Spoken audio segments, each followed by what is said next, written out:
The head-pounding knock at the door comes for the 28th time that same night. Having to abandon my cooking once again, I promptly hustle out to the doorway. Orange bowl filled to the brim with a variety of homemade candies made by yours truly.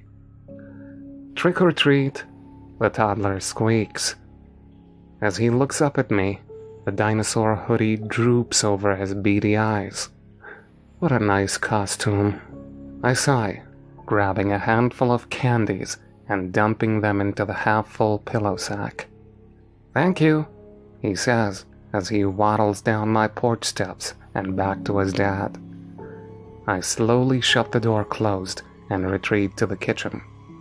I quickly pull my golden-colored chicken out of the steaming oven and onto the counter, where I begin to bombard it with spices of all sorts.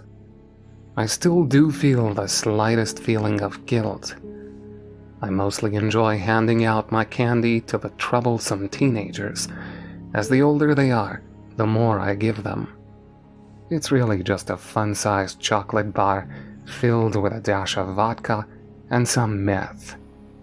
I usually individually wrap them with pink or purple ribbons to make it look cheesy. Ever since I began giving out these candies, which has been for well over 3 years now, no one has accused me, yet, of their children waking up the next morning, vomiting and sweating until they either drop dead or take a visit to the hospital. After all, I'm not the only one that does it in the neighborhood. There's Peter down the street that hands out similar homemade lollipops that appear to be store-bought. I have to admit I've really outdone myself this time. The chicken looked great and ready to devour. Before I can bring it to the dining table, I hear the knocking at the door for the 29th time. The knock sounds hard, shaking the floor. Shocked, I peek through a small crack I made in the door and see a small boy, 6 to 7 years old, wearing a small white mask similar to the Jabberwockies dance crew mask. He is wearing a black hoodie and black jeans. He stands there, staring at me from behind his mask. I grab the bowl of candy off of the drawers behind me and hold it in front of him. "Take a candy. Your costume scared me." He peeks down at the candy and looks back up at me. "I know your secret, Anne," a ghostly voice, cold as ice, mutters. His voice shoots chills throughout my body. How did he know my name? Where were his parents? He remained silent after this statement, waiting for my reaction. What do you mean?" I stammer. "Your candies are drugged. They made my friend sick." Following this statement, he slaps the bowl out of my shaking hands, scattering candy all over my porch. The bowl shatters upon impact. "What the hell's your problem, kid? Pick that up this instant," I shout, stomping out my door.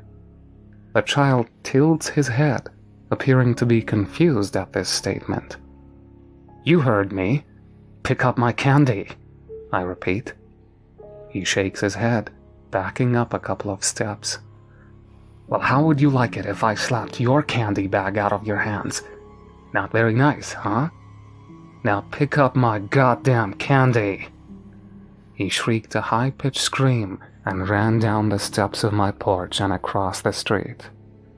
"Hey, get back here," I shout, slamming the door behind me and slipping on my slippers.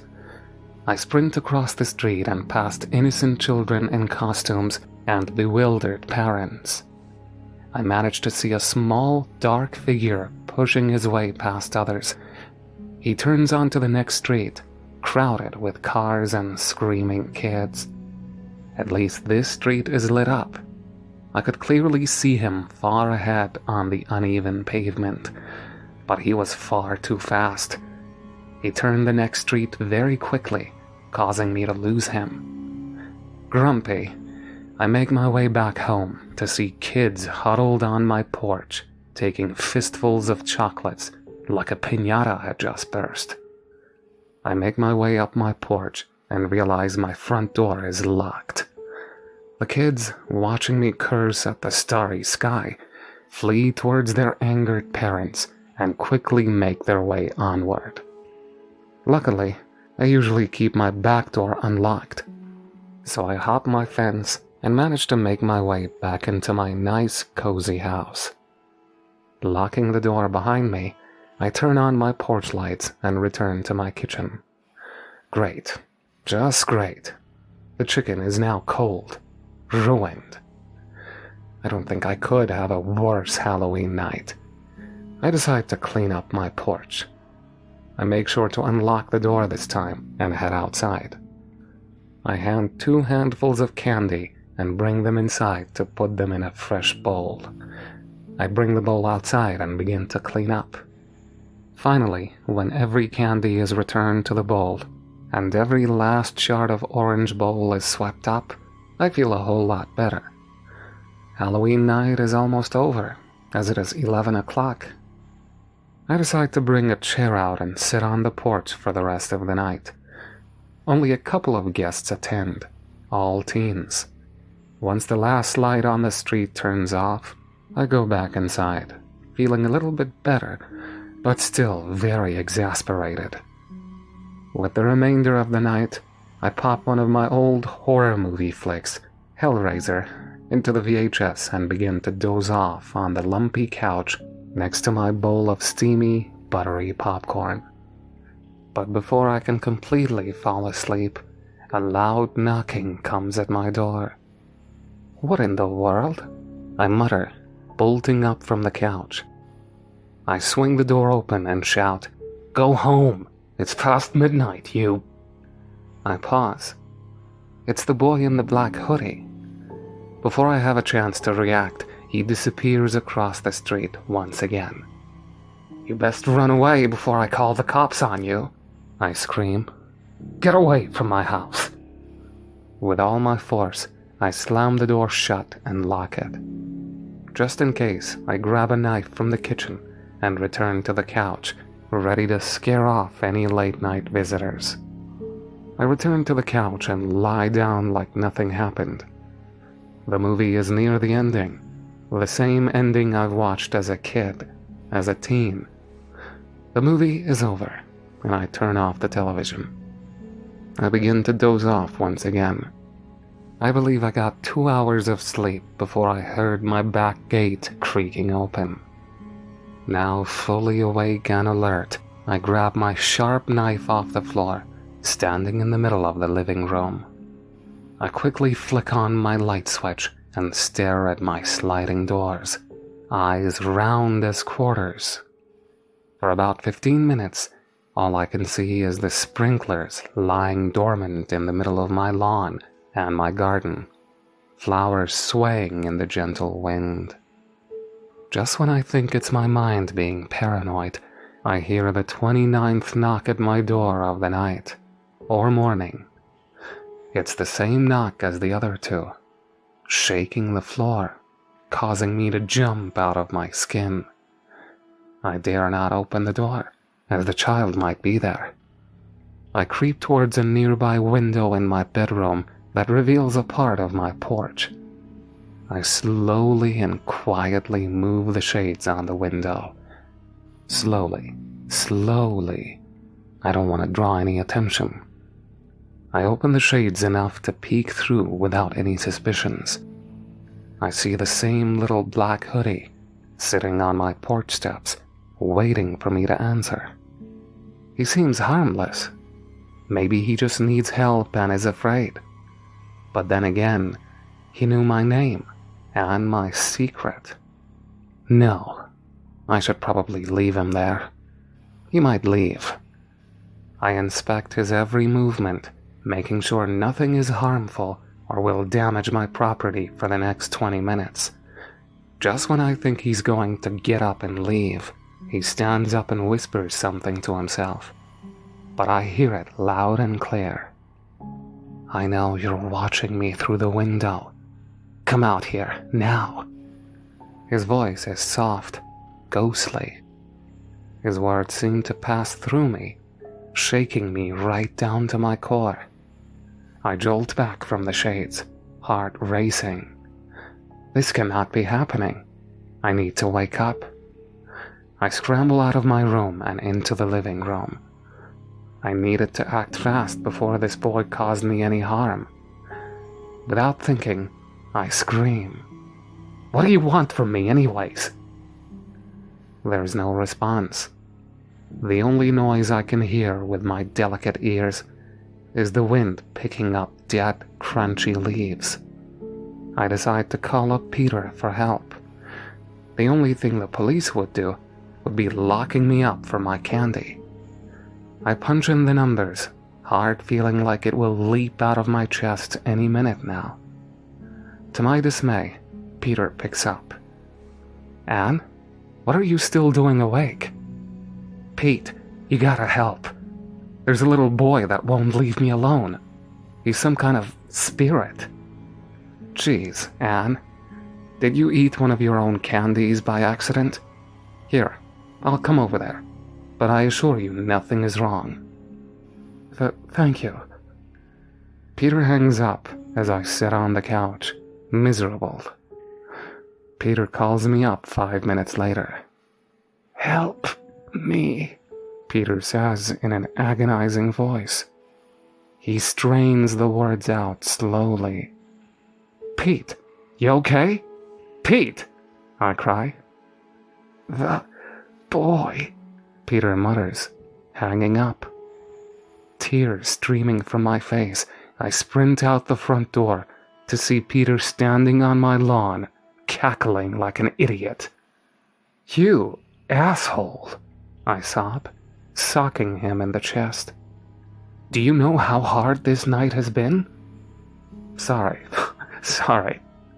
He holds in a laugh. "It's just that—" "Shut up.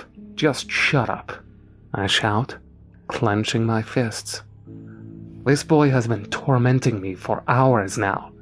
For all I know, he could be inside my house right now, wrecking everything." I shove Peter and storm off into my house, furious at the boy, furious at Peter, furious at myself. I climb into my bed and scream as Peter hustles down the sidewalk, laughing. As I lie in the darkness of my eerie room, I hear the shattering of glass, probably my sliding doors. Springing into action, I grab the knife that was sitting on my nightstand and roll under my bed, the best hiding spot I could think of at the time. I hear small, soft footsteps on my wooden floor outside my room. I try to stay calm as much as I can as the shadow of tiny feet walk past my doorway. The little feet return and head towards my room. The door creaks open, and the black-hooded child wearing his white mask tiptoes inside, holding a glass shard from my sliding doors that he broke. I don't even have to look, Anne. You're underneath the bed, holding a knife, wishing for Peter. Just come on out. I begin to sob uncontrollably as the boy crouches down and gives me the good old stare. He offers me a tiny hand, so friendly, so innocent. With pleasure, I bring the knife down upon the boy's hand, creating a large, gaping gash in it. He lets out an inhuman roar as he retreats, leaving me a slot of time to run out of the room. He chases after me with ridiculous speed, diving on top of my back and slicing the back of my neck. I throw the boy off of me, sending him down onto the wooden floor. I jog into the living room, grasping my wound with one hand and holding my knife in the other as I prepare myself for the worst. What I see limping around the corner is no larger than a child. It is a pale, skinny, bony monster, still wearing the same mask and the same hoodie, hissing and spewing out black liquids that appear to be blood. The height of it has increased as well, to about the same height as my waist. It crawls across the floor as it gets a good grip on my ankle, taking 2 nips. I slice halfway through its neck, causing it to let go for a moment and drip slimy black liquid all over the carpet. The pale figure squeals as it makes its final lunge at me. I plunge the knife through its mask, causing it to go limp and hit the ground. As the monster slams to the black carpet, I wake up in a padded cell, hair a mess, limbs aching. As I later learned, there was no boy with a white mask, no monster, but there were the candies that I confessed to giving out. And there was a Peter, now dead. I had half imagined the events of the night. When Peter really walked away, he heard me screaming, so he grew worried. The front door had been locked, so in a panic, he had smashed through the sliding doors. So basically, the boy, or the white figure monster, had been Peter all along. Near the beginning of the night, the boy in the white mask was real. He really did know that I had drugged the candy, because he lived next door without me knowing for the past few years, and saw me preparing the candy one day. My mind had cracked near morning. I had been taken in a few days later, after being found lying next to Peter's corpse. I sat silently in my padded cell, admiring my surroundings, where I would remain for a long time. I peer at my door, where a figure out of sight knocked at my door for the 30th time.